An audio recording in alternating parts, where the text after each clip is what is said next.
Kamu pernah naik pesawat? Sekarang bayangin kamu cuma berdua sama pilot di pesawat tanpa kopilot. Kemudian pilotnya kena serangan jantung.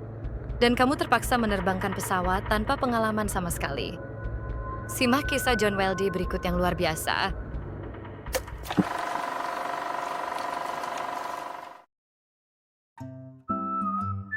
8 Oktober 2013. Di ketinggian 1.500 kaki di atas langit pedesaan Lincolnshire, seorang pria berusia 77 tahun, John Weldy, sedang terbang santai bersama sahabatnya, seorang pilot, di dalam sebuah pesawat ringan jenis Cessna 172. Hari itu adalah hari yang indah, sekitar hari-hari terakhir musim panas. Mereka berdua adalah penggemar penerbangan. Pada hari itu, mereka ingin mengunjungi teman-teman di Butlins, Skegness. Tapi mereka memilih untuk tidak naik mobil dan menggunakan pesawat kecil pribadi. Selama 3 hingga 4 jam, mereka menikmati momen, berbincang, mendengarkan musik, dan tentu saja terbang di atas pemandangan indah Inggris Timur. Setelah mengunjungi teman-temannya pada sore itu, mereka bersiap untuk kembali ke Bandara Sandtoft Airfield, tempat mereka lepas landas. Matahari mulai tenggelam di arah barat daya. Masih ada sekitar 1 jam perjalanan, cukup waktu untuk mendarat dengan tenang. Di udara, mereka melintasi wilayah yang dikontrol oleh Humberside Airport. Di ruang kontrol, semuanya berjalan seperti biasa. John Cameron, pengatur lalu lintas udara, hampir menyelesaikan shiftnya. Tapi, dalam waktu singkat, hari yang tampak sempurna ini akan berubah drastis. Dan John Weldy, yang bukan seorang pilot, akan menghadapi ujian paling menegangkan dalam hidupnya.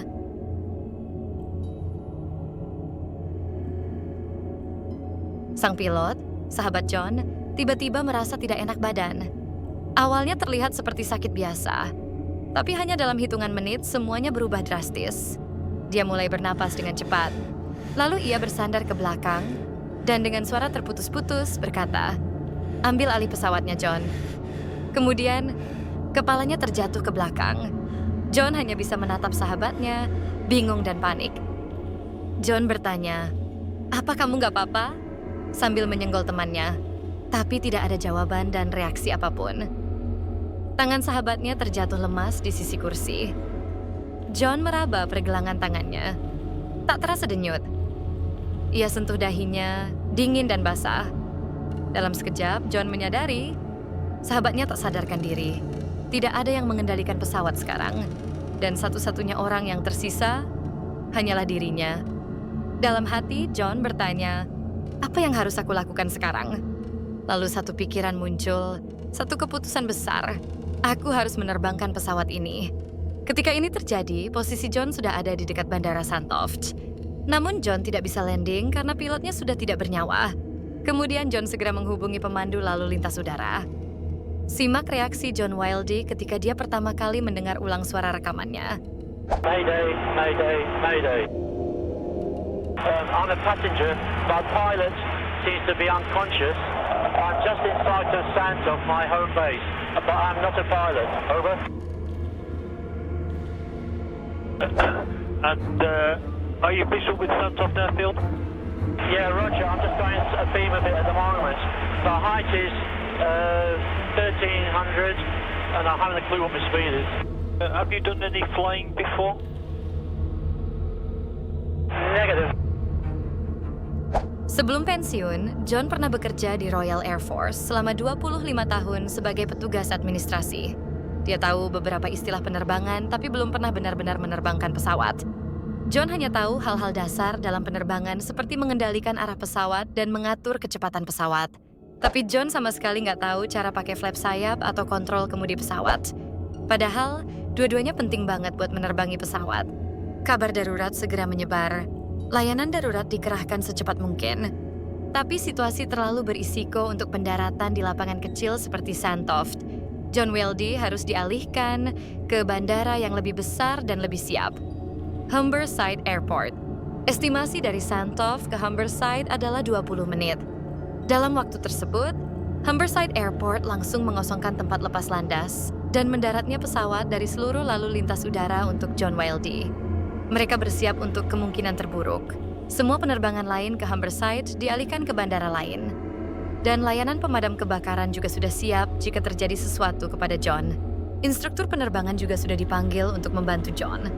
Namun masalah baru muncul. Matahari telah hampir sepenuhnya tenggelam di barat. Hari berubah menjadi malam, dan John tidak tahu cara menyalakan lampu di dashboard pesawatnya.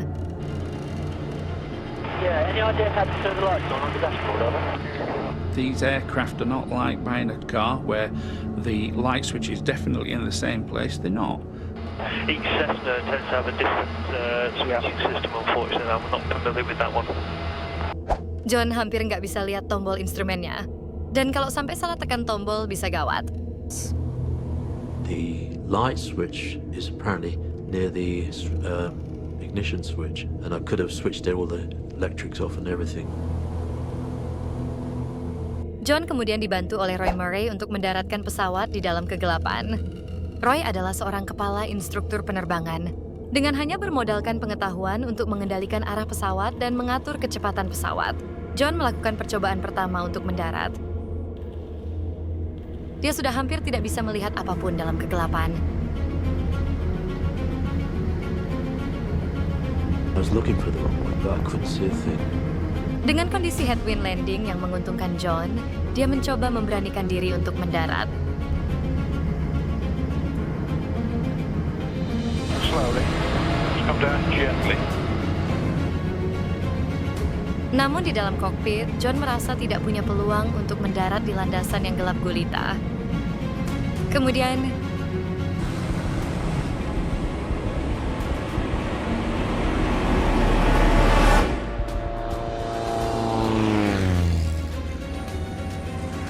John gagal mendaratkan pesawatnya pada percobaan yang pertama. Hello, John. It just looks like you've overshot a little bit. So what we're going to do, we're going to take you round again and get your position in a bit of a longer final, okay? I'm going to get lower as well, mate. In the dark. No problem. Lalu Roy memutuskan untuk mendaratkan John di landasan utama yang terang benderang. Alasan kenapa John tidak langsung diarahkan ke landasan pacu utama adalah karena lintas angin yang tidak mendukung. Dalam mendaratkan pesawat, ada istilah yang disebut dengan headwind landing, tailwind landing, dan crosswind landing. Headwind landing adalah kondisi ketika angin datang dari depan, membuat pesawat lebih mudah dikendalikan dan mendarat lebih pendek. Ini kondisi paling aman. Tailwind landing adalah kondisi angin dari belakang, membuat pesawat lebih cepat saat menyentuh landasan. Ini paling berbahaya. Risiko tergelincir lebih besar. Crosswind landing adalah kondisi angin dari samping, membuat pesawat cenderung menyimpang. Butuh teknik khusus dari pilot untuk menjaga pesawat tetap dalam jalur. Pada landasan pacu utama saat itu, angin sedang berhembus dari samping, yang akan membuat John mendarat dalam kondisi landing crosswind. Namun itu lebih baik karena paling tidak, di landasan pacu utama ada sedikit cahaya yang bisa menolongnya melihat. Dan John juga sangat bertekad untuk tetap bertahan hidup. And I was trying to keep as calm as possible because if I didn't, I would lose everything. And you know, I wanted to live. I wanted to get back down. I wanted to go out that night to meet Stephen Greger and Taurus. So I had to get down. Sudah hampir 1 jam berlalu pada saat John menerbangkan pesawat. Keadaan mulai semakin menegangkan karena bahan bakar yang menipis. John juga berada di dekat jalan raya, pemukiman, dan yang paling mengkhawatirkan, Immingham, kilang minyak terbesar ketiga di Inggris. I was over at Immingham, and I thought, God, if I land on that lot, there's going to be mayhem. Percobaan mendarat kedua akan segera dilakukan. Kali ini John dibantu dengan lampu di landasan pacu untuk melihat. Dia juga dibantu dengan puppy lights. Puppy lights adalah lampu panduan di samping landasan yang membantu pilot menjaga sudut pendaratan yang tepat. 4 lampu akan terlihat merah dan putih. Jika lampu menunjukkan 2 merah dan 2 putih, maka jalur pendaratan sudah tepat. Jika putih lebih dari 2, maka pendaratan terlalu tinggi. Dan jika merah lebih dari 2, maka pendaratan terlalu rendah. Pada saat Roy menjelaskan kepada John tentang puppy lights, John sibuk untuk terus menjaga pesawatnya tetap stabil. Sehingga dia tidak mendengarkan penjelasan Roy dengan jelas. I thought, well, they're white, they're good, so I may be okay.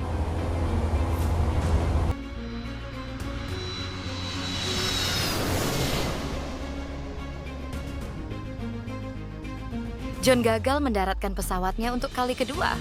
karena pesawatnya terlalu tinggi untuk mendarat. Kini ia diminta untuk berputar lagi untuk percobaan mendarat yang ketiga. Namun percobaan ketiga juga gagal karena John melaju terlalu cepat.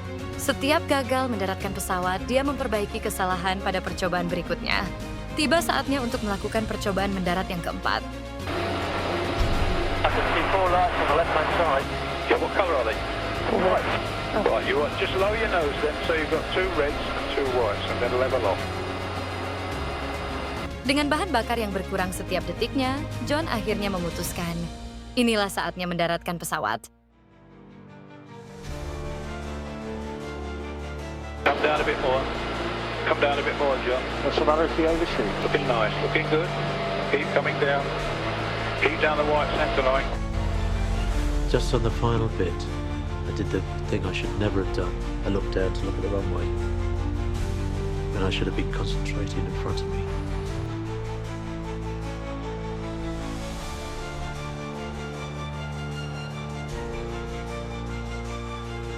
He's bouncing, but he's touching you. Spot to the runway. He's just touching off the runway. Okay, he's on the grass. Keep braking.